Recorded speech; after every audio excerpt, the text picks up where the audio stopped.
I'll call my brother Finn and my ex-fiancée Olivia. So here's what went down. About 10 years ago, I had a really rough and embarrassing experience. I was all set to get married to my girlfriend at the time. We had everything planned out, the venue was booked, guests had arrived, and I was ready to say I do. But then, out of nowhere, she ditched me right at the altar. Can you imagine? Instead of marrying me, she ran off on what was supposed to be our honeymoon. But she went with another guy named Finn. Now let me tell you about Finn. He was someone she had a crush on since high school, but back then, he didn't really notice her that way. She left me a note explaining all this, saying she used me because being with me helped her stay close to Finn. That's pretty harsh, right?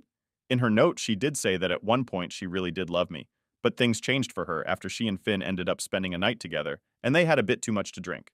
After that night, she believed that she and Finn were truly meant for each other, like soulmates. This whole thing knocked me down pretty hard. For about a year, I was a total mess. It was really hard to move on because I kept remembering that day. The image of her mom crying as she handed me the note, and the shocked and pitying looks from everyone who came to our wedding. Those memories just kept pulling me back every time I thought I was getting better. But, time has a way of healing wounds. Gradually, I began to heal and put that day behind me. I decided that I wanted nothing to do with Finn, and I cut off all communication with him and her. I haven't spoken to either of them for 10 years now. In the beginning, my family didn't tell me that they were still in touch with Finn, but after a couple of years, they finally told me everything.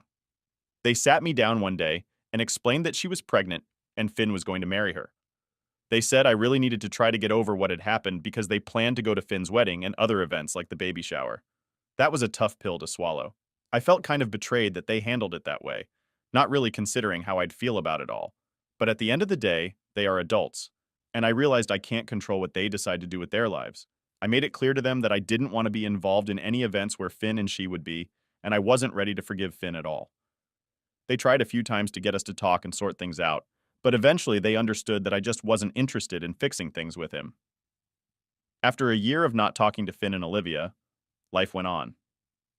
Fast forward to last week, I found out that Finn and Olivia are expecting their fifth child, but things aren't going too well for them.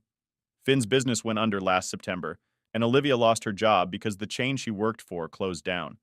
They ended up with no savings at all. Out of the blue, my family started dropping hints that my wife and I should help them out, especially for the kids' sake, since we're doing pretty well financially. But my wife was having none of it. She flat out said no and suggested Finn should just get a job. After that, we just left the conversation there. A little while later, I got a call from a number I didn't recognize. I had a hunch it might be them, but I picked up anyway. The moment I said hello, Finn and Olivia both started going off on me. They accused me of not being able to move past what Olivia did years ago, and even called me terrible for punishing their kids for their parents' past actions. Then, my brother chimed in with a real zinger. He asked how it felt to be the reason their kids might go hungry. I was pretty taken aback, but I stood my ground and told them that their situation was their responsibility, not mine. They didn't take that well at all. They started yelling and crying, so I ended up just hanging up on them. Since then, my family hasn't been too happy with me. They've been calling me all sorts of names, accusing me of taking out my anger on Finn's innocent kids. My wife's advice was pretty straightforward. She said we should tell them to back off, and suggested they should reach into their own pockets if they're so concerned. Now for the top comments. Not the idiot. I love your wife, and I'm getting a tan from her blazing shiny spine. She's right. Plus, she is truly all the family you need. Mike and Tammy made their choice 10 years ago. The thing is, Tammy knew what she was doing and could have ended it way before the ceremony. Coupled with the fact she had a one-night stand when you're broke, it's his culpability. The gross cherry on top. They took your honeymoon. I'd have sued for that. I hope you got the ring back or do it for the cost. I love the wife too. And she's correct, especially about them reaching in their own pockets. But the audacity of Mike and Tammy calling and screaming like they have any high moral ground is laughable. So block them all and enjoy life with your real family. That hero wife you have, not the idiot. They are complete idiots. If you were asking for someone to help you, you grovel at their feet, not tell them how crappy of a person they are. Secondly, how irresponsible of them to have a fifth child that they cannot support. Sorry about your family mess. I'd say continue not having them in your life as you have been. If your parents want to help, then that's their choice. You owe your brother nothing.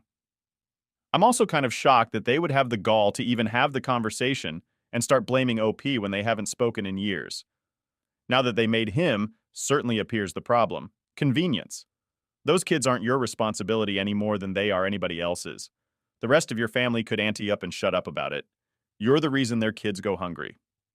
LMFAO, do not get me wrong. I wouldn't say I like seeing anyone go hungry and trust I had to have help once or 100 times. So my kids were little and no, there wasn't a global issue. But they seemed to be sitting back waiting for you and your wife to save the day and not making any advances to change their circumstances.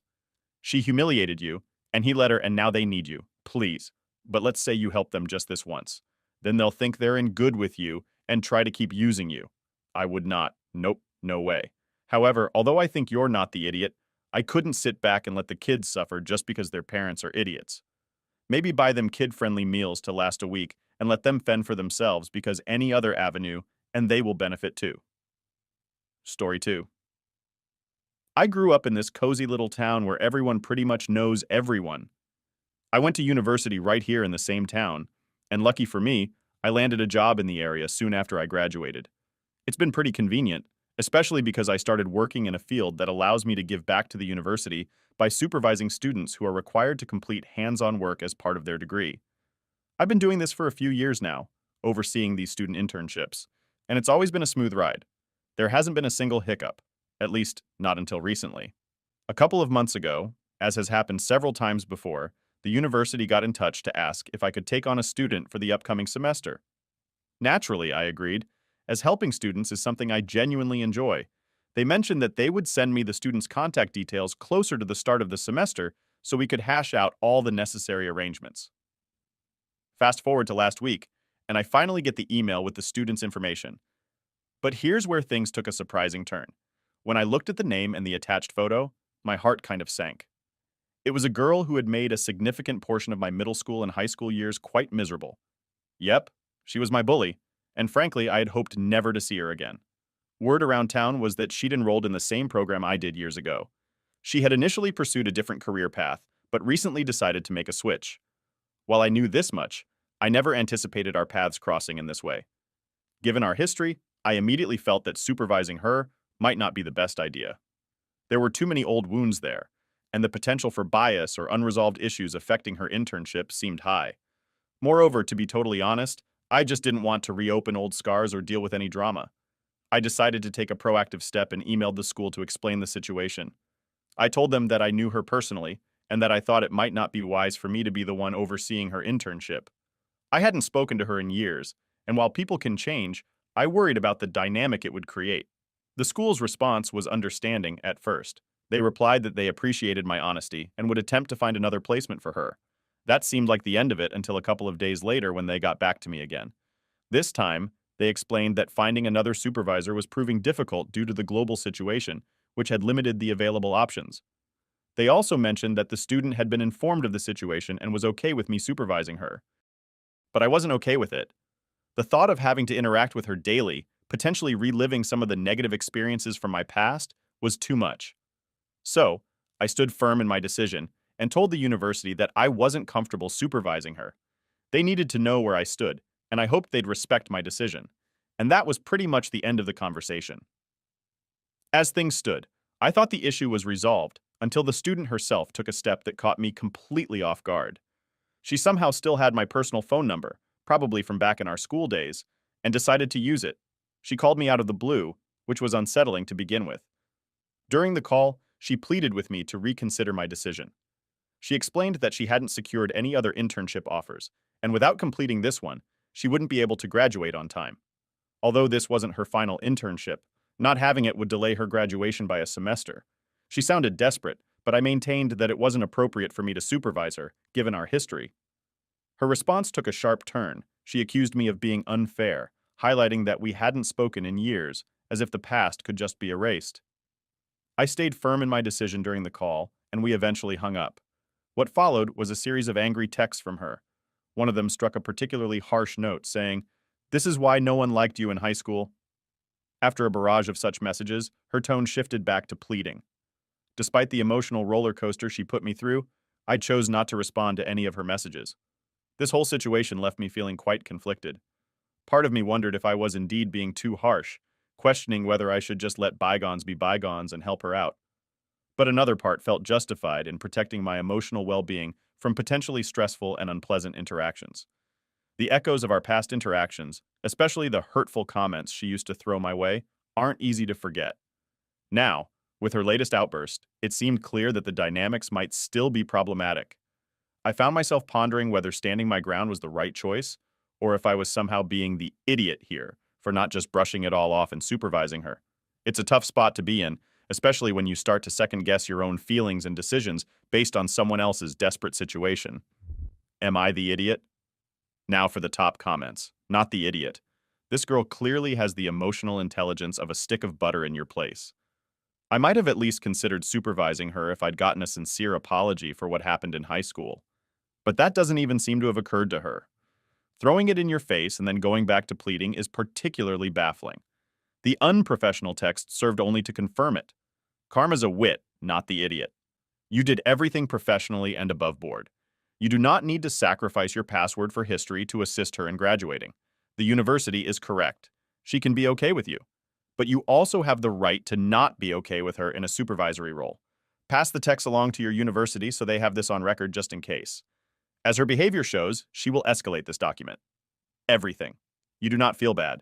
Not the idiot. Honestly, I'm pretty shocked she contacted you on your personal phone, and the fact she brought your school years into this means she knows exactly what the issue is. I'd also let her course know she contacted you, by the way.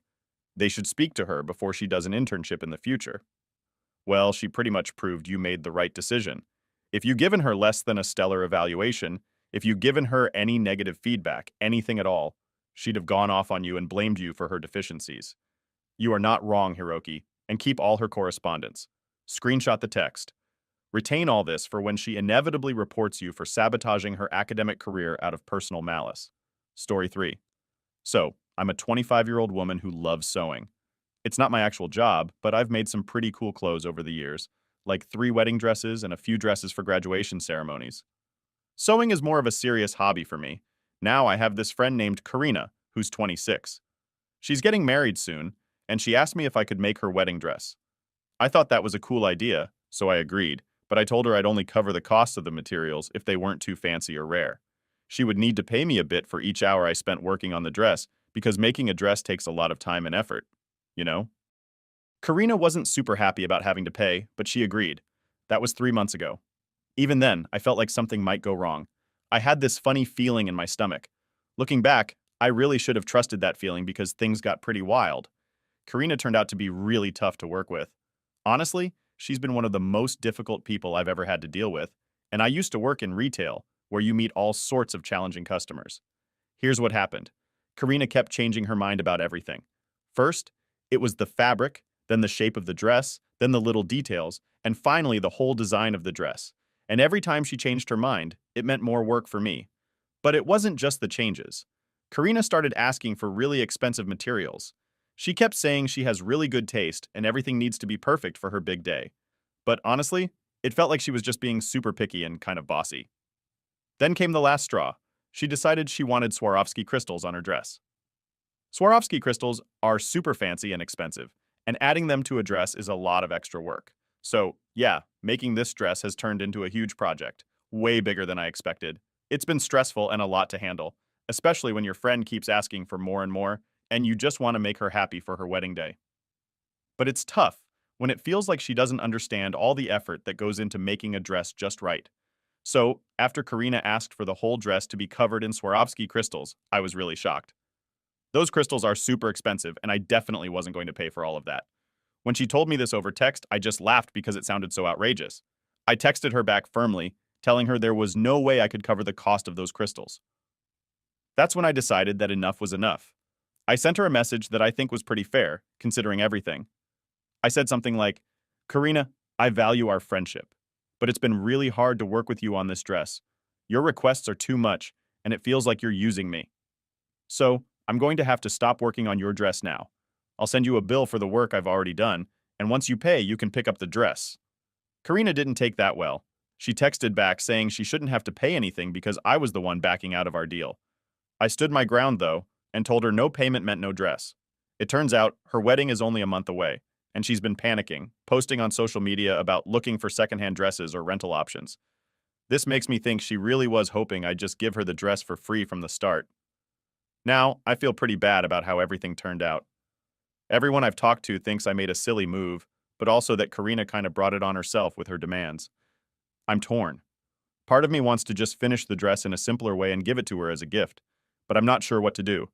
It's a tricky situation because I want to be kind, but I also don't want to feel pushed around. It's tough when friendships and big projects like a wedding dress mix together. Things can get really complicated. Now for the top comments. She wanted us for a Roski, crystal-encrusted dress. Sweet baby Jesus. I used to use them a bit and beating only a bit because they are pretty stupidly expensive.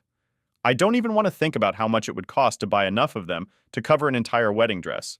Not to mention the work involved in sewing them all on. You are not the idiot. She can go to the store and buy a dress in a month. So don't put yourself out anymore for this person. Not the idiot Bridezilla never intended to pay you a dime. Lesson for you.